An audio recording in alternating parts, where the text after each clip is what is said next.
I offer these every week along with a guided meditation. Just click the subscribe link below to be notified through YouTube when I post the latest recording. Or if you'd like to join us live, which would be great, just go into the description section below and follow the link along to be able to sign up for free. There are a few points in all that I'd like to highlight before moving into my more formal talk. And I invite you to share your own experience in the chat to the extent you'd like to about this. One point is the aspect of deliberateness in meditation. There are certain kinds of meditation or moments in meditation when we want to be deliberately not deliberate. We want to choose to be choiceless. In really the epitome of open awareness, in which we're really encouraging a falling away of any kind of directed effort, any intentionalities, any deliberateness, anything that feels goal-directed, anything that has qualities of the self nudging one way or another. There is a place for that. And interestingly, in certain kinds of contemplative practice, in fact, it has a term that I've learned called apophatic, in which we are adding through negation. We are adding through subtraction. We are attempting to let things go, falling away. That can be done in a explicitly theistic religious framework in which we are releasing everything that is not the ultimate divine, if you're oriented that way. In a more secular sense, we could simply release anything that is other than what is occurring in the present moment. There's a place for that. On the other hand, there's also a place for deliberateness, including subtle forms of deliberateness, like a very gentle invitation or a leaning into or an opening into calm. So, and you might ask yourself, for you, what's the best balance in meditation of deliberateness and choicelessness? In life as well, we encounter the fact that many things are outside our control. You work with other people or you live with other people, and you realize there are many things about them that you cannot control. They resist your control. You cannot influence them. They're just a fact. They are going to be that way. They're like that. Okay. And can we let ourselves be choiceless and surrendered about things that we really do not have a choice about? That's a big implication for meditation. Now, in meditation, including in this kind of environment where the meditation is brief and it's online, I deliberately choose to be more choosing. I deliberately choose to be deliberate a little bit. Here there is an invitation to greater calm. Now, that deliberateness of that invitation does have these two aspects of letting go and letting in. So we can gently intend, without clinging, without chasing, without striving stressfully, we can gently intend to become calmer, or to invite it if it will come, without attachment to the results. There's a place for that. And you might apply this, not just in meditation, to other things in your life. What are you gently welcoming, if it will come, in your relationship with your partner or your family? What are you gently inviting into your mind to be more present as you deal with the politics of our current time in America and around the world? Right? So there is this place for complete choiceless surrender, and there's a place for choice, for including skillful choice, gentle invitation, gentle welcoming, gentle encouraging. What are you gently encouraging to be more present in your heart these days? That's a really good question. And then the answer to it tends to take two forms. One form is letting go of that which is not what you're encouraging or is opposed to, not merely alongside it, but is in the way of what you're encouraging. So if you're encouraging calm, you might deliberately be aware as attention moves through your body of parts of your body that are maybe tense or braced or guarded. And not because bracing or guarding or tension is bad, just simply because you're aiming to make room for something else. So there's the aspect of letting go. The Buddha called this out as one of the two parts of wise effort, of reducing, preventing, or abandoning altogether that which is not helpful, that which is perhaps painful and stressful. So you could be letting go of that which is in the way of calm. For me, probably like you, something that gets in the way of calm is getting caught up in problem solving in my mind, which sometimes involves other people who are part of the problem. So if I'm wanting to release that, I would be aware of that. And I would let myself know, yeah, I'll get back to that later. But right now I'm doing something else. I'm opening into calm, which later on will help me solve those problems better. And I think it will. Okay, so there's that aspect of letting go. What are we diminishing? What are we releasing? What is not it? A little bit like Michelangelo purportedly chipping away everything that was not David in his magnificent sculpture of David. What is not calm? What is not David? Okay, and the other part of it is the other aspect of wise effort, in which we are inviting what we'd like to be more present. It's okay to have desires. The only question is, are they, healthy desires for you? Are they pursued in wise, wholesome, healthy ways? And can you be at peace with the results? In Buddhism, desire per se is not a problem. The question is, what's our relationship to the desire? What kind of desire? How are we accomplishing it? And can we be at peace? So it's okay to desire for more calm to be present in yourself, perhaps in other people too. So then you might deliberately call in, okay, what helps me be calmer? Maybe, imagine fluffy white clouds, or being in a place for me that's really draws me immediately into peacefulness, Tuolumne Meadows in Yosemite Park.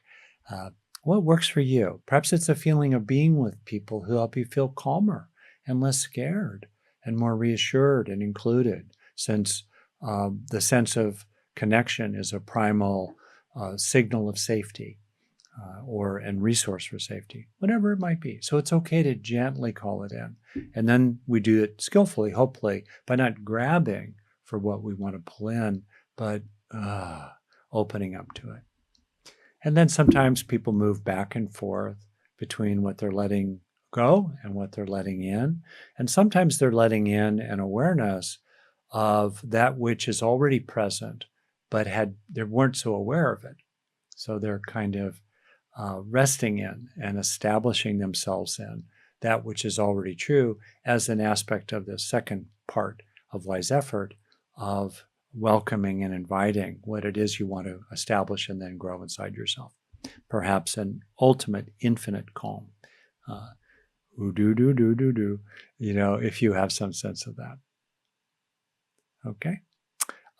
Quick response to I will offer a small response to a very big question from Liz in response to what I was talking about, that which could be potentially unconditioned, which the Buddha, in my view, clearly said really does exist. Okay.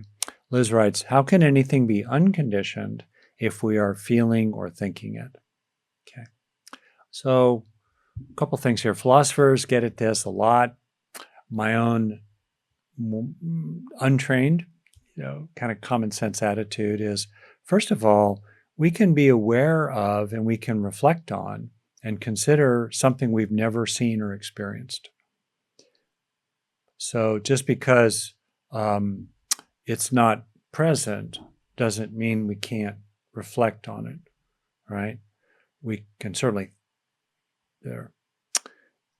Now maybe that may not have been what Liz was getting at. Maybe what Liz is getting at, if people describe some, let's call it a sense of, or an intuition of that which is unconditioned, how can it be that a person could have a conditioned experience of something that is unconditioned?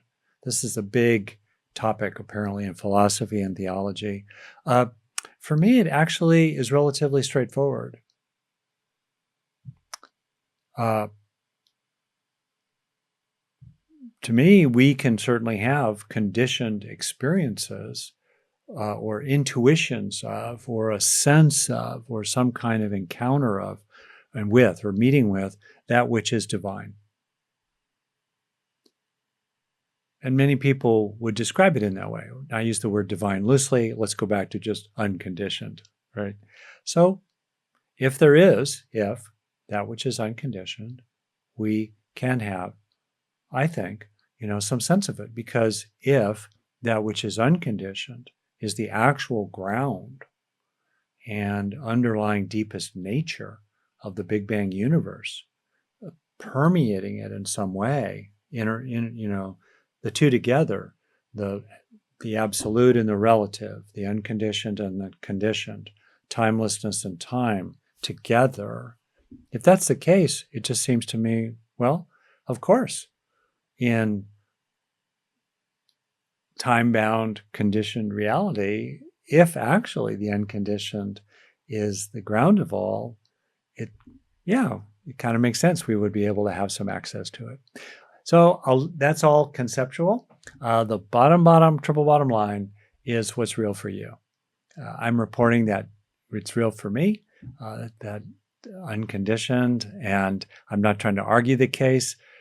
This is a very ultimate matter. It's important to consider it, even if one rules it out, as a number of my teachers have ruled out the unconditioned as relevant to practice. Lee Brasington, Andy Olensky, Stephen Batchelor. I hope I'm not misrepresenting their views in any way, but this is my best understanding. Okay, if you want to rule it out, but at least acknowledge it as a possibility on the way to ruling it out. Okay, and now practical. Okay, I would love to talk with you about a fundamental piece of Buddha Dharma that is called in various ways the Brahma Viharas, or in Tibetan Buddhism often referred to as the immeasurables. And so to use that word, Brahma Vihara, a vihara is a dwelling place. It's a location, dwelling place. And so the notion, Brahma Vihara, is that these four qualities, which I'll name in a moment, you may know them already, are the dwelling places of the gods, of the exalted beings, in that way of thinking about it. We could, relate to this as where we can abide, we can dwell. We can be at home in terms of the typical sequence of the list. I'll do it this way: compassion, kindness,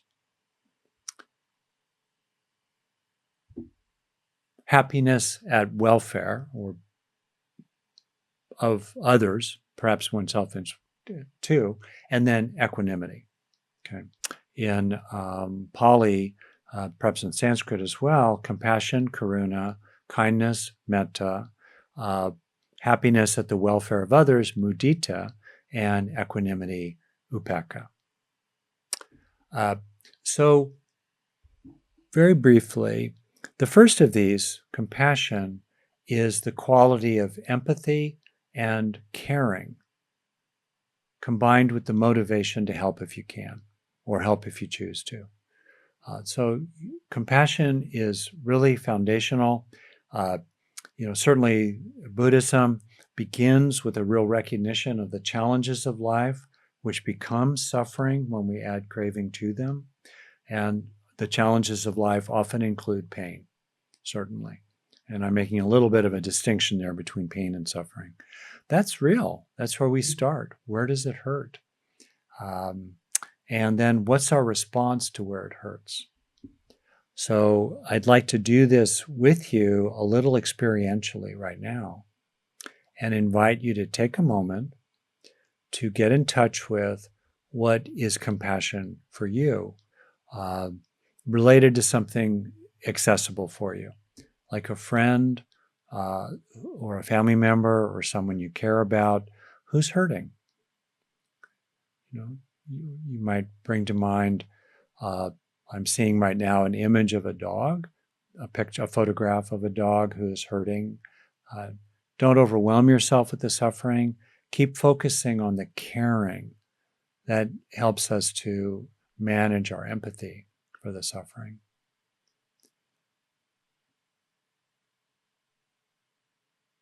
And see if you can track these three qualities of compassion, of empathy, benevolence, caring, and motivation to help.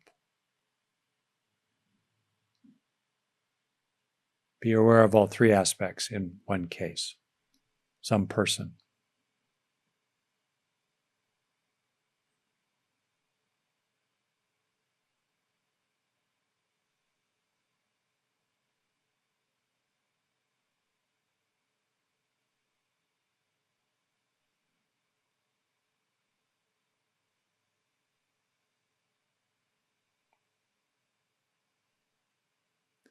Okay. You might be especially aware of each of these three uh, as opportunities for practice. For example, empathy. Empathy is the foundation of real compassion. And many people skip over the empathy, partly because it makes us feel, we suffer with the empathy, and we often tend to jump to the caring, the lovingness, oh, I wish you, may you not suffer, the wishing well, which is the motivational aspect. And it's easy to jump past the empathy. I've been on the receiving end of people who sort of phoned in their compassion for me. There was a kind of a caring and a pro forma wish that I not suffer, but no empathy, particularly for what it was really like to be me, including their impact on me. So just calling it out, empathy as well as caring, and then being clear that our compassion can be real. Our compassion is real with that combination of empathy and caring, even if we can't do anything, even if we can't help. Uh, we can be anguished about what is happening in the Middle East. We can be anguished about, the impacts, certainly on Jewish people, of anti-Semitism and atrocities, while also being anguished about the impacts on Palestinians and people in Gaza today. We can be anguished about that, even knowing that we can't fix it ourselves. We can bear witness. We may, if we can, donate to something or sign a petition or so forth, but we're limited. We have losses in our life. We lose friends. We lose loved ones. We cannot repair that loss. There's no remedy for it.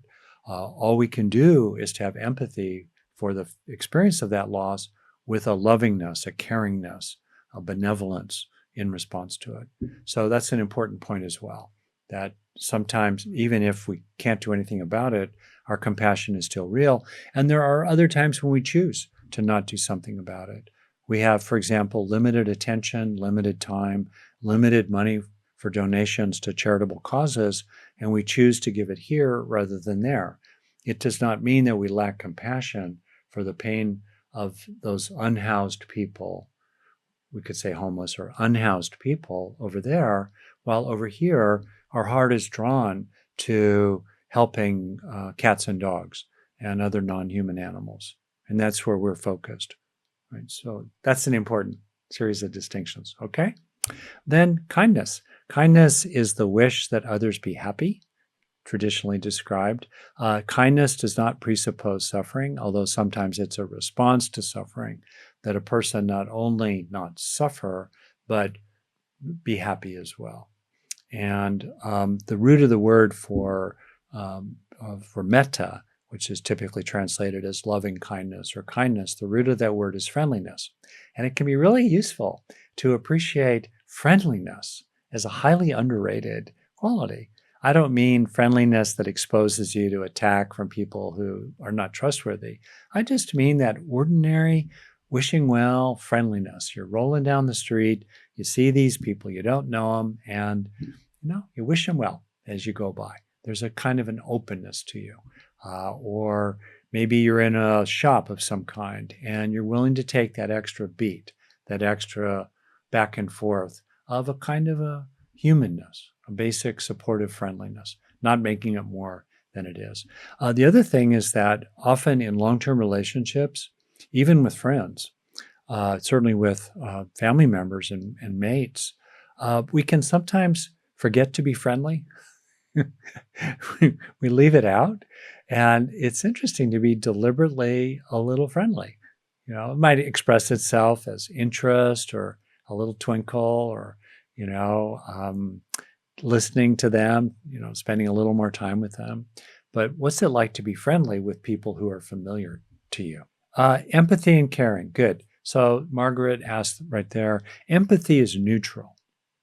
Empathy itself is not caring. And it's helpful to draw these distinctions, not to be pedantic or, I don't know what, but just to create opportunities.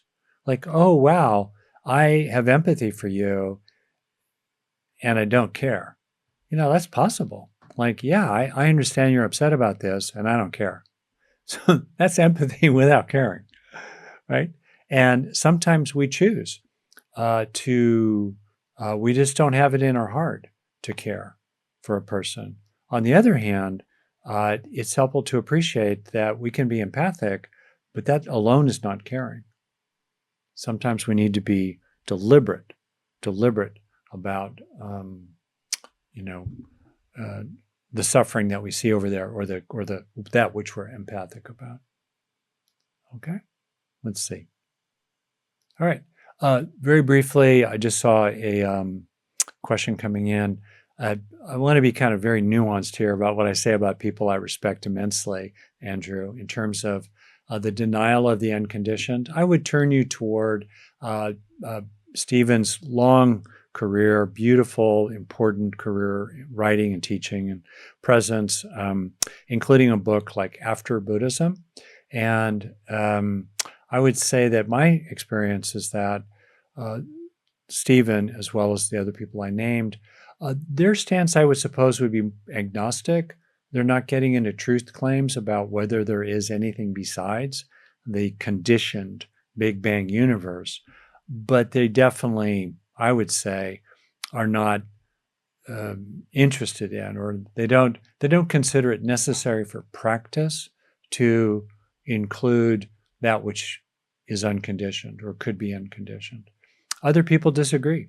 I really respect and appreciate the teacher Stephen Snyder, Tina Rasmussen, a number of other people who are, others, I think Bhikkhu Bodhi would be among them, who are very forthright in standing with the apparent naming of the unconditioned by the Buddha and the valuing of it as an important aspect of practice. So I'll just leave that there. Okay, then I really want to talk about mudita. Mudita being a kind of joy, it's called altruistic joy sometimes, or sympathetic joy, in which we are happy for others, cavelling, I guess, over the wellness of another person. Like, oh, what a beautiful, doggy you have, or what a beautiful baby this is, or, being glad for somebody. Oh, that's wonderful. You got that job. Or, oh, I'm so glad, the scan came clean. The recent scan was clean for you. Oh, good. We're glad. In that gladness is a quality of appreciation, even delight. And think about the capacity in humans to be delighted or appreciative or benevolently glad at the flourishing of another person. We do not gain from their flourishing, maybe in some broad sense, but we're not selfishly glad, right?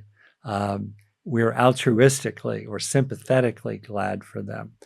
How beautiful that is, that we have that capacity Mudita, I think of the four Brahma Viharas is sort of the most underrated. People nod in that direction. They don't really see it as a path of practice. Compassion and kindness are so heartfelt and loving. People can call those out as an important path of practice.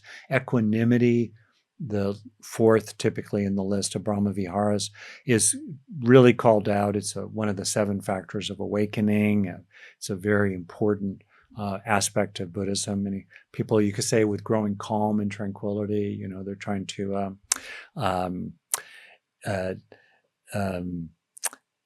develop. But mudita, it sounds so like, mudita. No, think of mudita. Think of the release of selfing in mudita. Think of the openness into the present, the arising immediacy of that which we are glad about.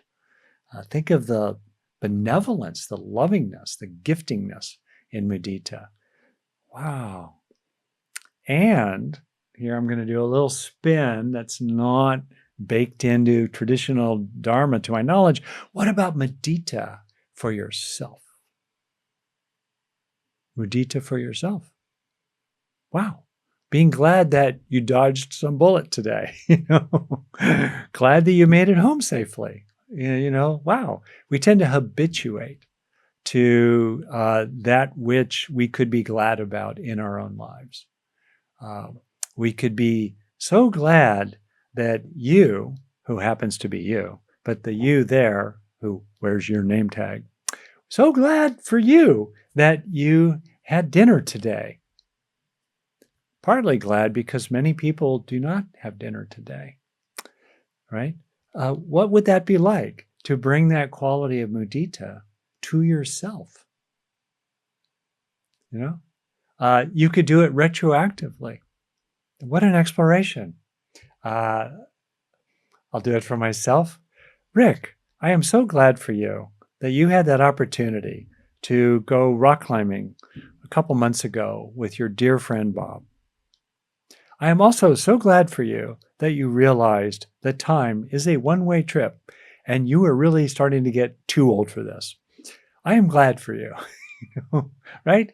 Right? Imagine this. And more seriously, you could be glad for realizing that certain relationships were not good for you and that you were able to extricate yourself from them. You might be glad for yourself, on the other hand, that you found some really true friends. I would say to Rick, me over there, Rick, I'm so glad for you that you get this opportunity 40 or more Wednesdays a year to hang out with such fantastic people that are present in this. Yay, Andrew, that are present in this online gathering here. Yeah. Okay. What are you glad for yourself about? How could you apply mudita to yourself? I just think that's a wonderful exploration. Right? You may need to do it silently, because you're not allowed to be so glad for yourself, or but you can certainly do it inside your own mind. All right. And then, last and not least, equanimity. Lots about equanimity. It's important to draw distinctions around equanimity. We can be equanimous while also feeling really sad about something, right? We can be calm. That we were experiencing is a reducing of reactions. And there can be a very, very profound calm in which we're incredibly tranquil. It's like a perfectly still mountain pond. Okay? That's not equanimity. Equanimity is a higher order spaciousness in which there is a non-reaction. Equanimity is an underlying spaciousness that does not react to the reactions flowing through the mind. It's a kind of inner shock absorber that allows for the fullness of our experience. Equanimity allows for the full presence of our experiential range, joy, sorrow, fear, confidence, anger, love, all of it, while underneath it all, there's an undisturbed spaciousness and presence that's wakeful, containing it all. This equanimity is something we develop over time. I wrote about it in my book, Buddhist Brain, including some of the plausible neural circuitry involved in this. It's helpful to appreciate that there is a place inside that is undisturbed while being aware of disturbing feelings and thoughts. And sometimes, often, we are so caught up in our stresses, our reactions, our chase, all the above, that we don't have the free attention for that within us, which is undisturbed, not rattled.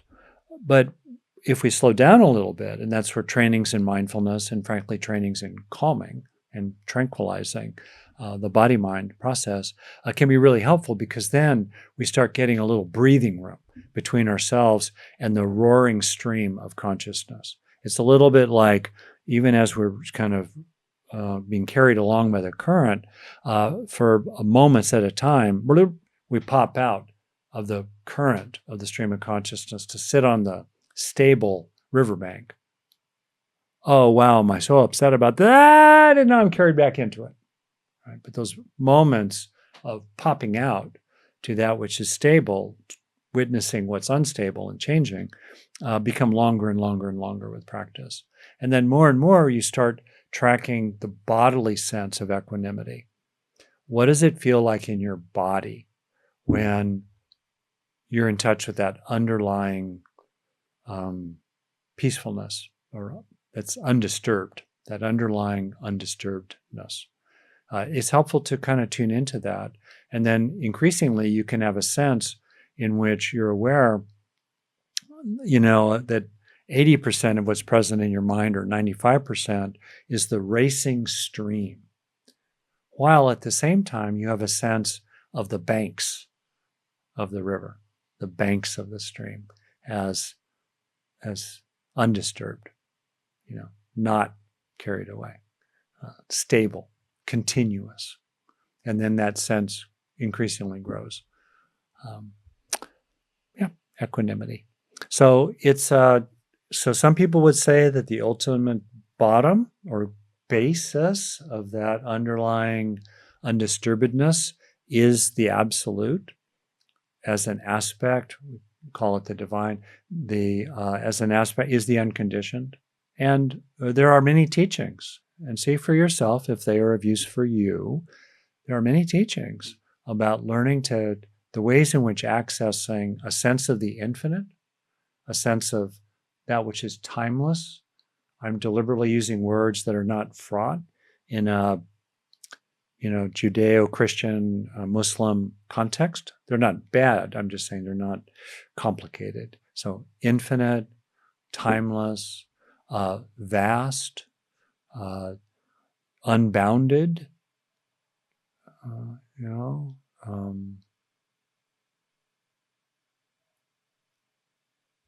deathless, birthless, that which is not, Dylan's line, right? That which is not busy being born is busy dying, neither being born nor dying. You could see that. Does that draw you into something? So yeah. Okay, equanimity. So we have the 4 qualities which are accessible to all of us. And you might ask yourself these days, does one of these call to you? Or it might be a combination of things, right? You might have a sense, for me, I don't know why, but you find what works for you. Blends that are sort of unlikely collaborations, which is actually a name of a nonprofit, but a philanthropist organization. But anyway, unlikely blends. For me, mudita and equanimity weirdly go together. The ongoing gladness at that which is good, alongside that which is not so good. But that quality of mudita and the emotion, the process of it, of delight and recognition, actually helps me to be more equanimous about what is not so good. You find for yourself. I think for some people, the heart is such a direct pathway. And the Dalai Lama talks about, what's his religion? Kindness. Straight up. Which, of course, opens into a vast collection of teachings and insights and fantastic stuff. But that's a darn good portal into that vastness of opportunity for us. Kindness is, kindness. Equanimity, it is said, enables the other three, because if we are not able to sustain that stability that is not so disturbed, if we can't sustain it, then it's really hard. Then we get overwhelmed by our compassion, perhaps. We get sucked into what could be called pathological altruism in terms of kindness. We don't want to do that. Mudita without equanimity can become giddy and almost like a spiritual bypass, swerving away from that which is unjust, unfair, sorrowful for yourself and others.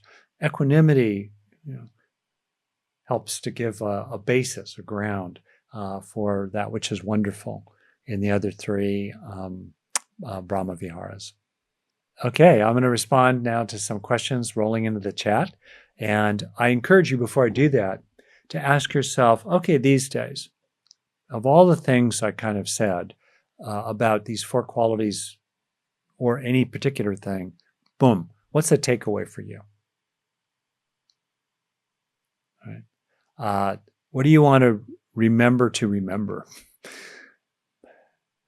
Perhaps you want to remember to slow down and stop for suffering and be compassionate with your partner or friend and not just zoom on to problem solving. Maybe you really want to explore this whole notion of mudita for yourself. Gladness for your privilege in some ways, not in a more like acknowledgement of it, acknowledgement of good fortune. Privilege comes from several causes. One of them is morally problematic, being advantaged by disadvantaging others. I'm not suggesting that we should have gladness about disadvantaging others. On the other hand, a lot of our situation in life is based on luck and good fortune. I appreciate my genetic lottery. I didn't earn it, but I'm like, yeah, I'm glad. Thank you. Oof, thank you. So anyway, that might be an exploration for you. Maybe equanimity, like for a lot of people here, is kind of calling you here.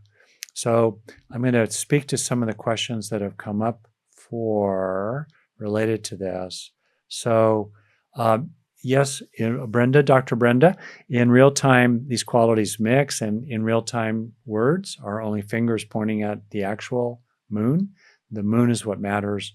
The actual body-mind state of that we label loosely as kindness, that state is what really matters. I'm just using words as kind of pointing out instructions, and certainly find your own words in your own culture that work for you. Equanimity definitely can be hard to access, especially in the beginning. It's good to start with calm or versions of that. And to start with calm, sometimes we have to start with fortifying ourselves. Anam Tubten, who's a teacher near where I live, a great Tibetan teacher, has a lovely article, I think recently in Tricycle Magazine or from a talk, in which he talks about we need to establish ourselves in fortifications. He's coming from a Tibetan Buddhist framework. Not that we're all defensive, but more that we are, let's say, grounded in ourselves with strong boundaries so we can afford to relax a little bit. We can be strong and vigilant while realizing that we're basically all right now.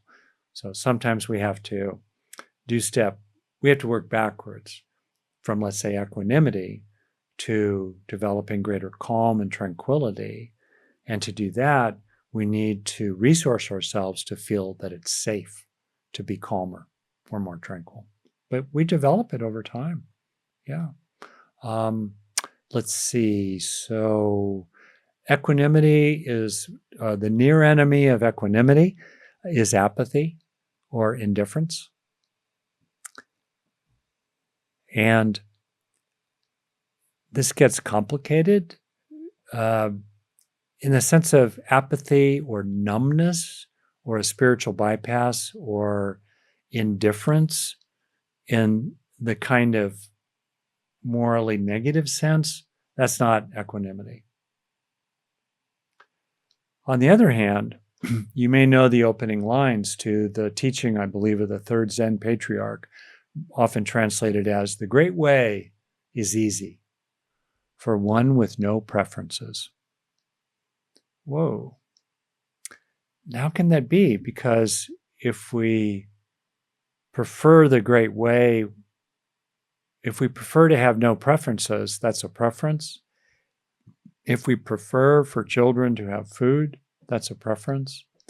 If we, there's a place for preference, but I think what he's pointing to there in a kind of a Zen provocative way, if I dare say so, as a friend to Zen, but not a deep practitioner in it, he's really speaking to a way of holding, to be, non-preferential as a moment-to-moment experience in ways that allow the unguided, unbidden, natural expression of a loving heart. So there's a trusting of our innately loving qualities that enables us to live without preferences, because we know that even without preferences, we will not become, dare I say, flaming assholes, which is good to know. And the question is, can you trust yourself enough, your natural, unbidden, unregulated, unchosen expressions of yourself as inherently or as basically good? Can you trust that? Maybe with a little bit of hovering attention so you don't go too off the rails, but can you trust that? Yeah.